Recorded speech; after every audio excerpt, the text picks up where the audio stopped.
کی شان ہے. آئیے میں آپ کو اس پر ایک قصہ سنا دیتا ہوں. ہمارے نوجوانوں کا انداز زندگی کیا ہوا کرتا ہے, کس طرح وہ وعدے کو وفا کیا کرتے تھے.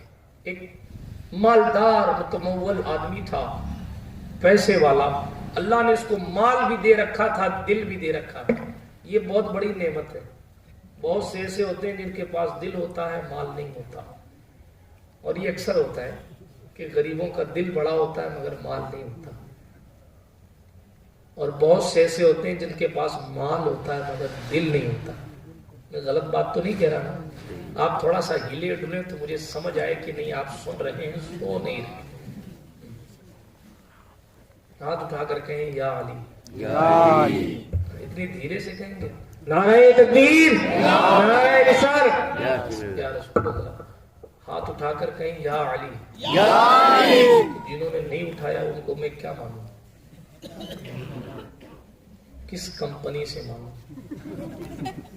اچھا چلیں دوبارہ موقع دے دیتے ہیں. جنہوں نے نہیں اٹھایا وہ اپنی غلطی کو سدھار لیں. پھر ہاتھ اٹھا کر کہیں یا علی, یا علی. جنہوں نے اب بھی نہیں اٹھایا ان کو اللہ ہی اٹھائے گا. اور کیا کریں گے؟ اس لیے کہ جو مولا علی کے نام پہ نہیں اٹھا سکتا پھر وہ کس کے نام پہ اٹھا؟ علی وہ ہے جس کا ہاتھ خود حضور نے اٹھا دیا, جن کا ہاتھ غدیر خم کے موقع پر خود حضور نے پکڑ کے اٹھا کے کہا من کنت مولا فعلی مولا. جس کا میں مولا ہوں اس کا علی مولا. اس لیے مولا کائنات کا نام آئے تو تڑپ جایا کرو, یہ مومن ہونے کی نشانی ہے. چلیں, میں عرض یہ کر رہا تھا, وہ بیچارہ مالدار تھا. تو لوگ کئی قسم کے ہوتے ہیں, کسی کے پاس پیسہ ہوتا ہے دل نہیں ہوتا, کسی کے پاس دل ہوتا ہے تو پیسہ نہیں ہوتا. بہت کم ایسے لوگ ہوتے ہیں جن کے پاس پیسہ بھی ہوتا ہے اور زور سے بولو نا, ڈر کیوں رہے ہو؟ دل بولو. میں بول رہا ہوں نا, آپ کیوں ڈر رہے ہیں؟ میرے ساتھ ہوگا جو ہونا ہوگا. آپ نے تو صرف میری ہاں میں ہاں ملانی ہے. ڈریے مت, اللہ کے سوا کسی سے بھی مت ڈرا کرو.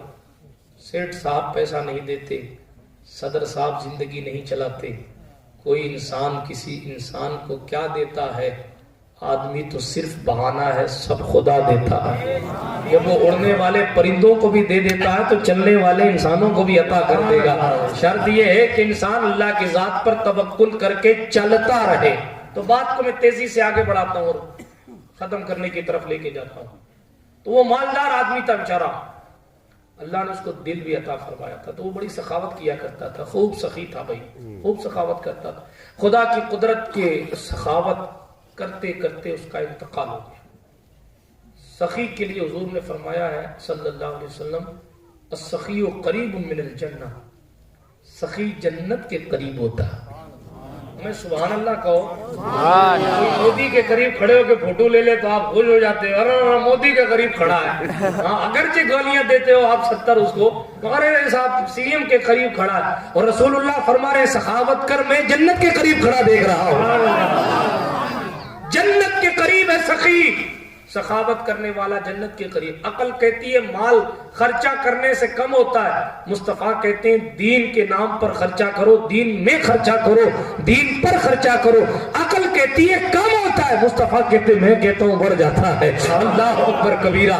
اسی لیے ہم مسلمان ہیں, ہمارے لیے عقل کا پردہ, ہمارے لیے عقل کا حکم بعد میں ہے, مصطفیٰ کا حکم پہلے ہے.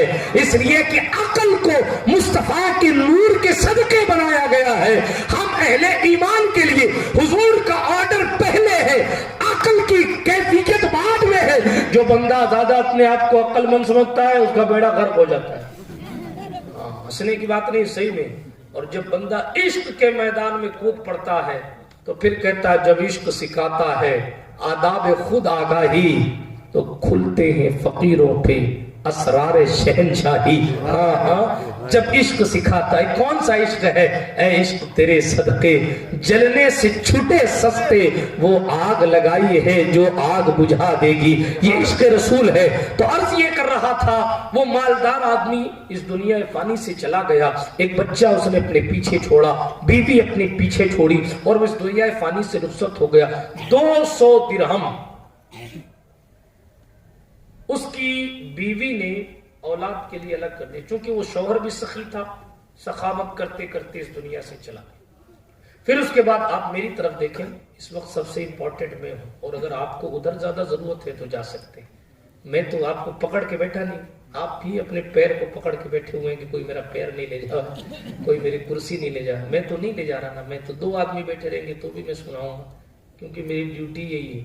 اور ہم مسلمان لوگ ہیں، جب صرف تقریروں میں یہ کہتے نہیں ہیں کہ فرشتے بھی آتے ہیں، الحمدللہ ہم یقین بھی رکھتے ہیں کہ فرشتے آ کر سنتے ہیں۔ 2 سنیں آپ کوئی بات نہیں، میرے اللہ رب العزت کے فرشتے تو سنیں گے، اور فرشتے گزر بھی جائیں آ کے، کوئی فرشتہ نہ رہے تو میرے یہ جو دونوں ہیں یہ تو سنیں گے، یہ تو سنیں گے۔ تو قیامت میں بدلہ ان کی گواہی پر بھی تو دے ہی دیا جائے گا۔ آپ کے سبحان اللہ سے کوئی میری زندگی بڑھ تو نہیں جائے گی۔ یہ الگ بات ہے کہ میرا فائدہ ہوگا اور آپ کا بھی ہوگا، اور آخرت میں اس کا اجر ملے گا۔ تو میں تیزی کے ساتھ بات کو ختم کرتا ہوں، اس لیے کہ ناگور شریف کا مزاج میں جانتا ہوں، اور لوگوں کے سننے کا انداز بھی میں جانتا ہوں، اور لوگ کتنے آتے ہیں یہ بھی میں جانتا ہوں، اسی لیے میں زیادہ کچھ آپ کو نہیں کہتا، تیزی کے ساتھ آگے بڑھتا ہوں اور واقعے کو مکمل کرتا ہوں۔ تو وہ بندہ اس دنیا سے چلا گیا، اس کی بیوی بھی الحمدللہ رب العالمین بڑی سخی تھی، جو مال بچا اس نے وہ بھی اللہ کی راہ میں دھیرے دھیرے دھیرے دھیرے کر کے خرچ کر دیا۔ بچہ چونکہ چھوٹا تھا تو 200 چاندی کے سکے اس نے اپنے بچے کے لیے رکھ دیے۔ توجہ کے ساتھ سنیں، شاید یہ قصہ آپ نے سنا نہیں ہوگا، ہاں چینل والوں کے لیے فائدہ مند ہے، چونکہ کبھی کبھی نئی بات آتی ان کے لیے۔ تو عرض یہ کر رہا تھا کہ 200 درہم اس بچے کے لیے انہوں نے، اپنے بچے کے لیے انہوں نے رکھ دیا کہ بچہ بڑا ہوگا تو یہ اس کے حصے کا ہے، باقی سارا خرچہ کر دیا، اللہ کی راہ میں خرچہ کر دیجیے، باجو میں نہیں خرچہ کیا۔ ہاں یوں نہیں کہ لون لے لے کے حرام خور ہو کے بیٹیوں کی شادی میں خرچہ کر دیا، نہیں، گالی نہیں دے رہا میں، لیکن لون غیر ضروری طور پر لون لینا حرام کھانا ہے۔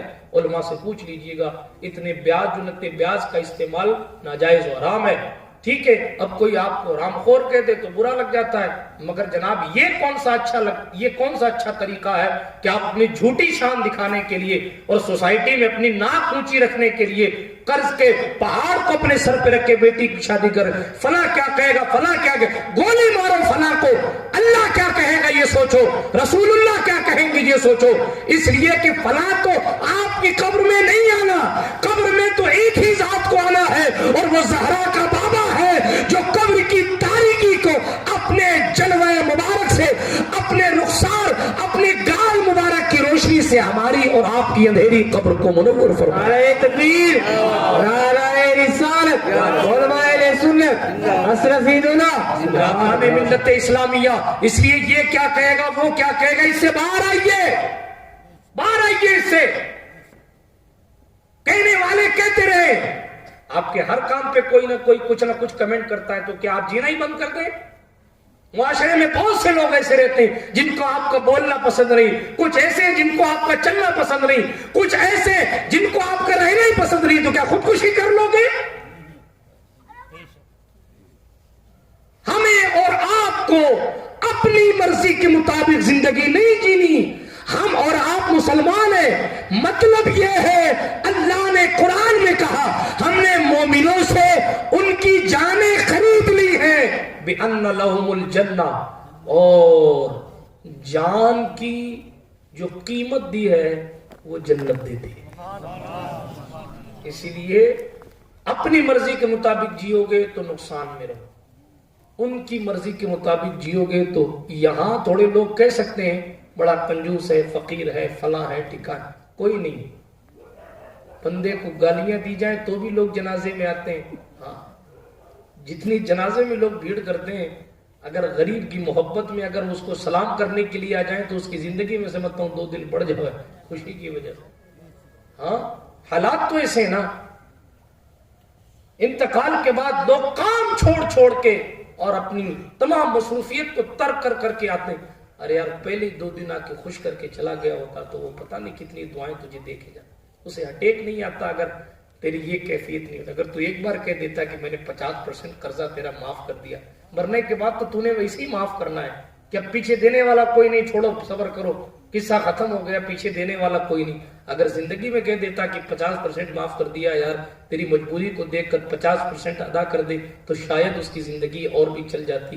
خیر باتیں بہت کچھ ہیں کرنے کی, واقعہ لمبا ہے, میں تیزی سے ختم کرتا ہوں, پھر انشاءاللہ الرحمن گفتگو ہوگی. پرسوں پھر مجھے ناگور شریف میں گفتگو کرنی ہے انشاءاللہ. حضرت سرکار صوفی حضرت سرکار حمید الدین ریحانی رضی اللہ تعالیٰ عنہ کے آستانے پر. اس لیے میں آج اپنی تیزی سے اپنی گفتگو کو ختم کرتا ہوں. عرض یہ کر رہا تھا جناب والا رحمت عالم نور مجسم صلی اللہ تعالیٰ علیہ وآلہ وسلم کی اس دیوانے کی بات کر رہا تھا اور اس کی بیوی کی بات کر رہا تھا. 200 درہم اس نے اپنی اولاد کے لیے رکھے, باقی سب جو ہے وہ اللہ کی راہ میں خرچہ کر دیا. نتیجہ یہ ہوا کہ بچہ جب بڑا ہوا تو پوچھا کہ میرے باپ نے میرے لیے کچھ نہیں چھوڑا. کہا چھوڑا ہے 200 درہم. کہا جو کچھ چھوڑا تھا وہ میں نے اللہ کی راہ میں خرچہ کر دیا. کہا میرے لیے میرا حصہ بھی آپ نے خرچہ کر دیا. کہا نہیں, تیرا حصہ نہیں خرچہ کیا, تیرے لیے 200 درہم ہم نے الگ رکھے ہیں. اللہ اکبر کبیرہ. ماں نے اپنے بیٹے کو 200 درہم پکڑایا, کہا یہ تیرے حصے کے ہیں, ان کا مالک تو ہے, اب تو چاہے تو اللہ کی راہ میں خرچہ کر دے, تو چاہے تو لے کر چلا جا, میں تجھے روکنے ٹوکنے والی نہیں ہوں. اس نے کہا ٹھیک ہے, یہ میرا ہے, میں جو چاہوں گا کروں گا, اب مجھے اجازت دو امی جان, میں رزق کی تلاش میں نکلتا ہوں, اللہ کے فضل کی تلاش میں نکلتا ہوں. 200 درہم میرے کتنے دن چلیں گے, اس لیے مجھے اللہ کا فضل تلاش کرنے جانا پڑے گا. ماں نے کہا ٹھیک ہے بیٹا تیری مرضی, میں تجھے اجازت دیتی ہوں, چلا جا. وہ 200 درہم لے کر اللہ کا فضل تلاش کرنے کے لیے نکل پڑا.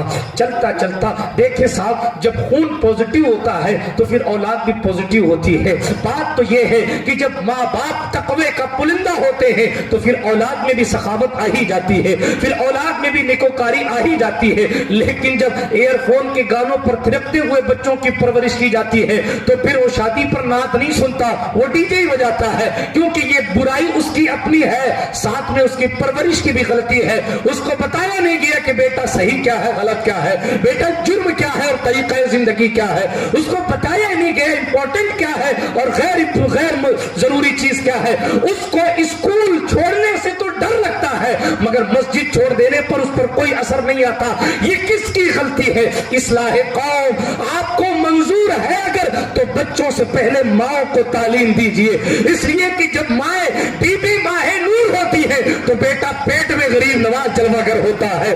جب مائیں ام الخیر فاطمہ بنت عبداللہ سمئی ہوتی ہے تو پھر ماں جب ایسی ہو تو بیٹا عبد القادر جیلانی ہوتا ہے. جب ماں خدیجہ پاک ہوتی ہے تو بیٹا عزیز الدین صوفی ہوتا ہے. برادران ملت اسلامیہ, عرض یہ کر رہا تھا, اولاد نیک, اگر ماں باپ نیک, کما تدین تدان, بہت کم ایسا ہوتا ہے, بہت کم ریئر کہ ماں باپ کی کوئی اولاد بگڑ, اگر 2 دن ہے تو شریف سارے شریف ہے, ایک آدھ بگڑ گئی صحبت کی وجہ سے تو بگڑ گئی. نیک بیٹا جب باپ بھی سخی ماں بھی سخی تو ظاہر ہے کہ اس کے خون میں سخاوت ہے. وہ راستے میں چلتا چلتا کیا دیکھتا ہے کہ ایک میت پڑی ہوئی, مردہ پڑا ہوا, اور اس کے بدن پہ کفن نہیں, اس کو کفن پہنانے والا کوئی نہیں. اس نے کہا یار انسان ہے, مسلمان ہے, اس کو کفن پہنانے والا کوئی نہیں, چلو اپنے پتہ کرتے بازار میں کفن کتنے کا آتا ہے, اپنے اس کے کفن دفن کا انتظام کرتے. وہ بازار گیا نا تو پتہ چلا کہ 180 درہم تیرے خرچ ہو جائیں گے اس کے کفن دفن کے انتظام. 180 درہم ہے ہی ٹوٹل اس کے پاس 200, 180 خرچہ ہو جائیں. اب ایسے وہ 2 راہیں پر کھڑا ہے کہ اگر میں خرچہ کرتا ہوں تو 20 روپے بچتے ہیں, اور 20 روپے میں کیا زندگی گزاروں گا, کیا بزنس شروع کروں, اور اگر نہیں خرچہ کرتا ہوں تو ضمیر اجازت نہیں دیتا کہ تیرے پاس ہیں, اور پھر بھی حضور, اور پھر بھی جو ہے وہ کوئی انسان اللہ کا کوئی بندہ بغیر کفن کے پڑا رہے. اس کی سخاوت غالب آ گئی, اس نے 180 درہم کا کفن خریدا, لے جا کے اس کو پہنایا, اس دفن کا انتظام کیا. اب اس کے پاس 20 درہم بچے سے, مگر اس کے دل میں جو اللہ پر بھروسہ ہے اس کی کوئی قیمت ہی نہیں. اللہ کی ذات پر بھروسہ کر کے وہ آگے چل پڑا. جب وہ آگے چل پڑا بس اپنے مولا سے کہتا, مولا راستہ نکالنے والا دکھانے والا تو ہے, مجھ پر کرم کی نظر فرما.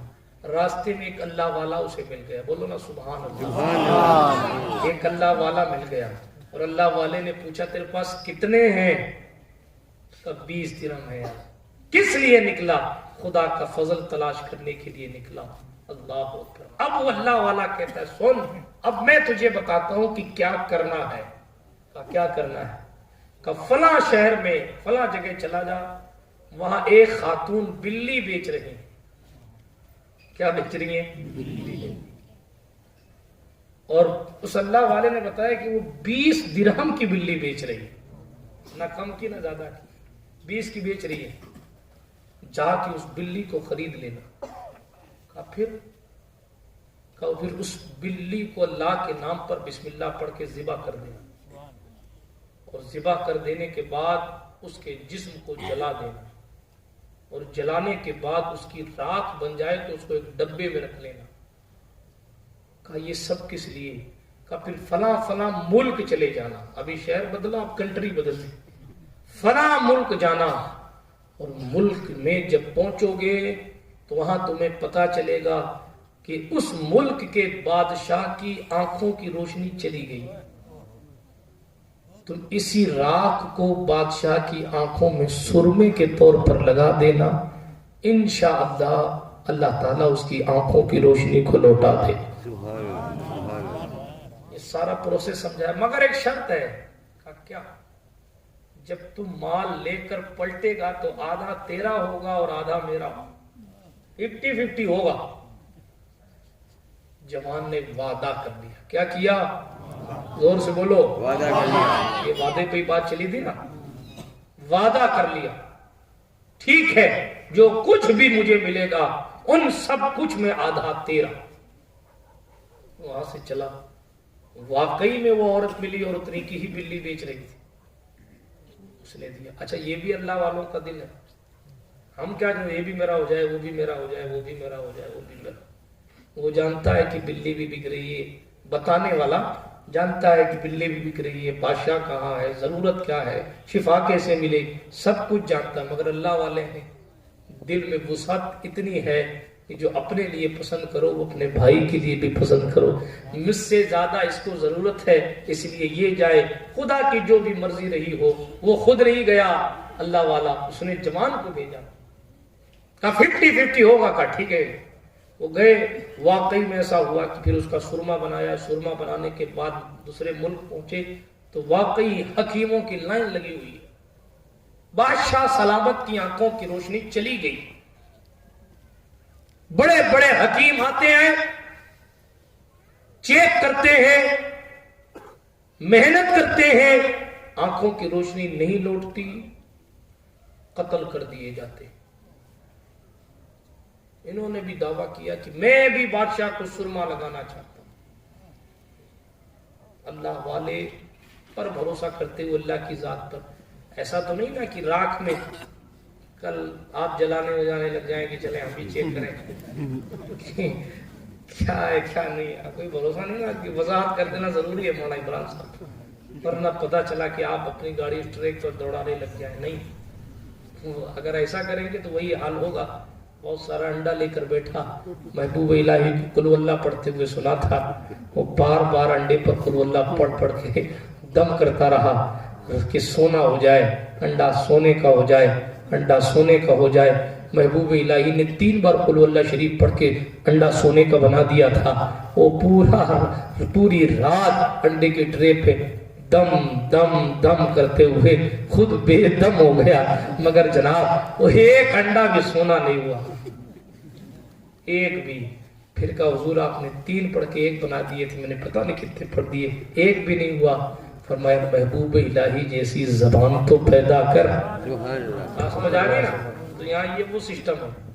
پتا چلا آپ بھی کوئی دکان کھول لیں اور شروع ہو جائیں. سنیں, بادشاہ کے درباریوں سے کہا میں بھی لگاؤں گا سرما.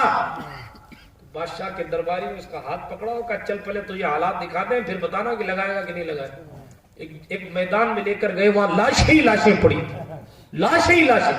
کہا یہ بادشاہ کا علاج کرنے والے لوگوں کی لاشیں ہیں, اگر بادشاہ ٹھیک نہیں ہوا تو تیرا بھی یہی حشر ہوگا.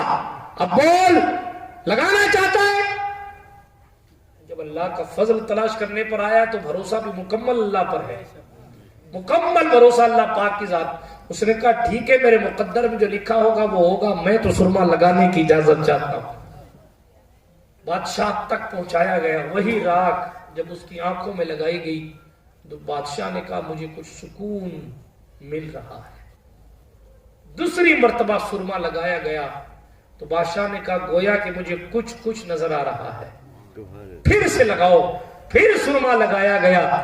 تیسری بار جب اس بندے نے، جوان نے سرما لگایا تو بادشاہ کی آنکھوں کی گئی ہوئی روشنی واپس آ گئی، یعنی اس کی ڈوبی ہوئی دنیا واپس آ گئی، اس کی گئی ہوئی زندگی واپس آ گئی۔ بادشاہ خوشی سے اچھل پڑا اور کہا اب تجھے کیا چاہیے؟ جو چاہے مانگ لے۔ کہا جو چاہو دے دو۔ کہا میں اپنی آدھی سلطنت تجھے دے دوں، اپنی آدھی سلطنت تجھے دیتا ہوں اور اپنی بیٹی کا نکاح میں تجھ سے کر دیتا ہوں۔ اللہ اکبر! 20 روپے گھر سے لے کے نکلنے والا آدھی حکومت کا بادشاہ بن گیا، اور جناب راجکمار بھی بن گیا، بادشاہ کا دماد بھی بن گیا۔ اللہ اکبر! چند دن گزرے، اپنے مولا کا شکرانہ ادا کرتا رہا۔ چند دن گزرنے کے بعد اسے اپنی بوڑھی ماں کی یاد آئی اور اس نے کہا بادشاہ سلامت، میری ایک ماں ہے، میں اس ماں کے پاس جانا چاہتا ہوں۔ بادشاہ نے کہا ٹھیک ہے چلا جا، یہ میری بیٹی ہے تو کیا ہوا مگر تیری بیوی ہے، تو اس کو بھی شایان شان شاہی انداز میں لے کر جا، آدھی سلطنت تیری ہے، اپنا مال جو چاہے تو لے کر جا، میں نہیں روکتا۔ اللہ اکبر! اب وہ اپنا سارا مال و منال لے کر شاندار انداز میں بیوی کے ساتھ جانے لگا اپنے گھر کی طرف۔ تو وہی جگہ جہاں وہ رہنمائی کرنے والا بھائی ملا تھا، وہیں وہ پھر کھڑا ہوا ملا۔ تو کہا کہ بھائی مجھے پہچانتا ہے میں کون ہوں؟ کہا نہیں بھائی میں تو پہچانتا ہی نہیں تم، میں نہیں جانتا تم کون، نہیں جانتا، نہیں میں نہیں جانتا۔ تو وہ دھوکے باز نہیں تھا جوان، اس نے یاد دلایا کہ یاد کر، کیونکہ اس بات کو بہت زمانہ بیت گیا، ایسا تو نہیں کل کی بات ہوئی، زمانہ بیت گیا۔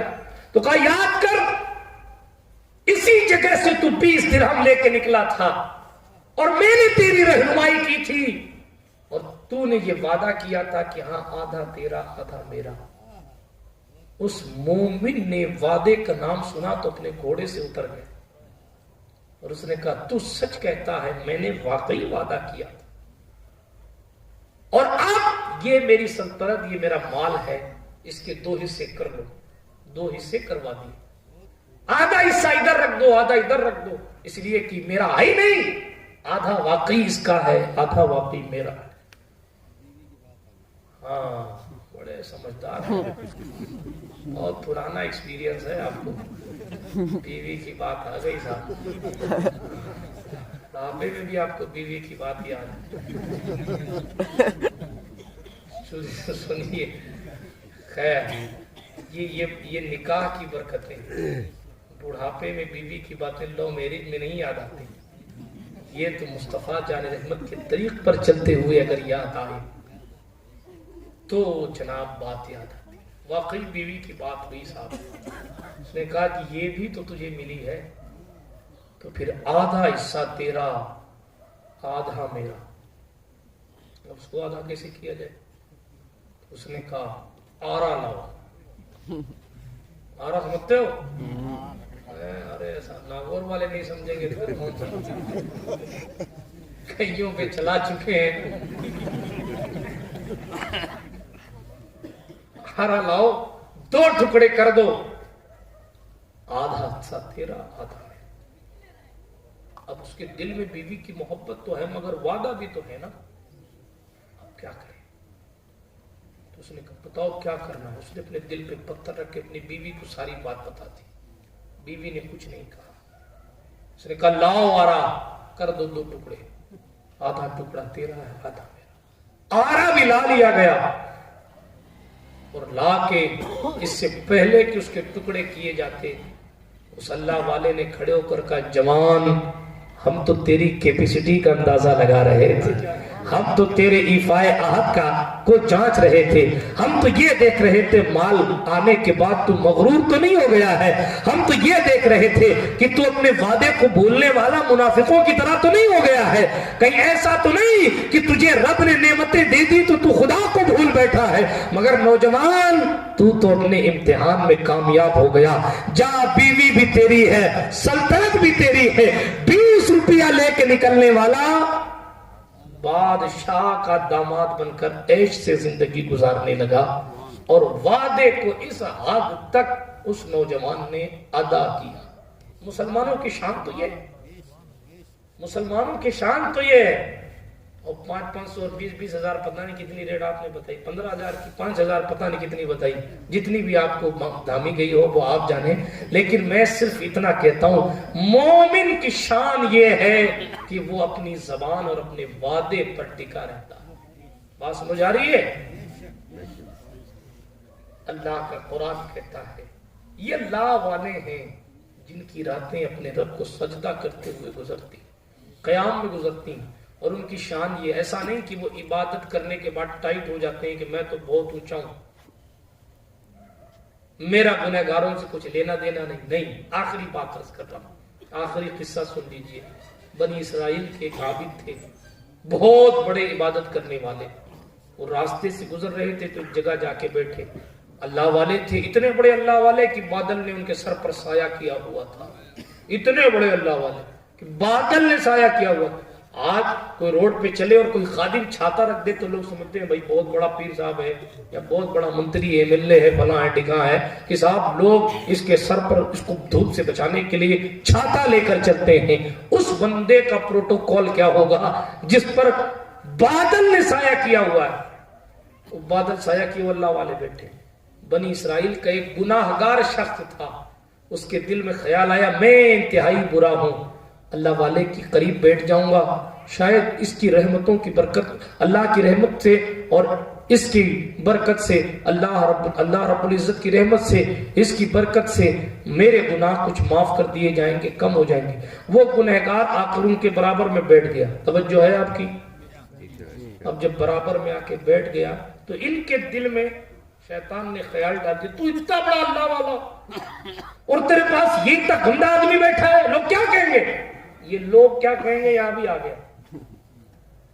جیسے ہی آیا نا، اللہ نے بنی اسرائیل کے نبی پر، اس وقت کے نبی پر وحی بھیجی، جاؤ اور جا کر دونوں سے کہہ دو، گناہگار سے بھی اور وہ اللہ والا جس کے سر پر بادل نے سایہ کیا ہوا تھا، کہا جاؤ اس سے بھی کہہ دو گنہگار کے ہم نے گنہگار کے سارے گناہ معاف کر دیے، اور جو اللہ والا تھا ہم نے اس کے سارے عمل برباد کر دیے۔ اس نے یہ سوچا کیسے کہ میں بڑا ہوں وہ چھوٹا ہے، اور دونوں کو کہو کہ دونوں پھر سے نئی زندگی شروع کریں اور عمل پھر سے شروع کریں۔ ہم نے نیک کے عمل کو برباد کر دیا اور برے کی غلطیوں کو معاف کر دیا۔ یہ ہے رب کعبہ کے بندوں کا طریقہ زندگی، یہ ہے اسلوب اسلام کا۔ اللہ کا قرآن کہتا ہے کہ وہ ٹائٹ نہیں ہو جاتے کہ ہم بہت نیک ہیں اور اب جو ہے وہ بدوں سے بھاگنے لگ جائیں اور ان سے نفرتیں اس طرح کرنے لگ جائیں کہ ان کے لیے بددعائیں کرنے لگ جائیں، نہیں، بلکہ ان کی شان تو یہ ہے کہ وہ کتنی بھی اونچی منزل پر پہنچ جائیں وہ کہتے ہیں اے اللہ ہم کو جہنم کے عذاب سے محفوظ رکھنا۔ کون؟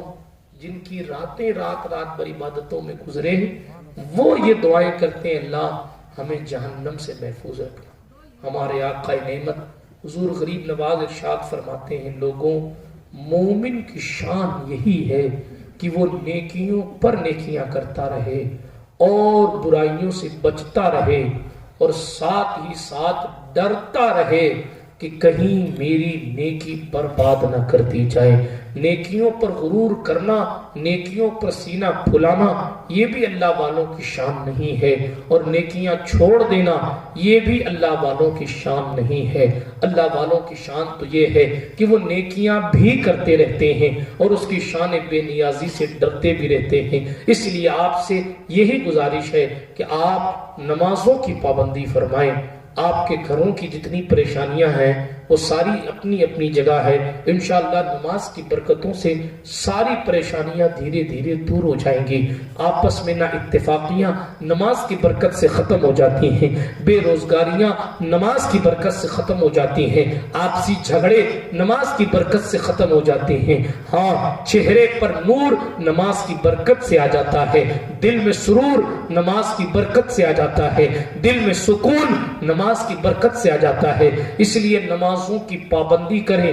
قیامت میں سب سے پہلے نماز کے بارے میں پوچھا جائے گا.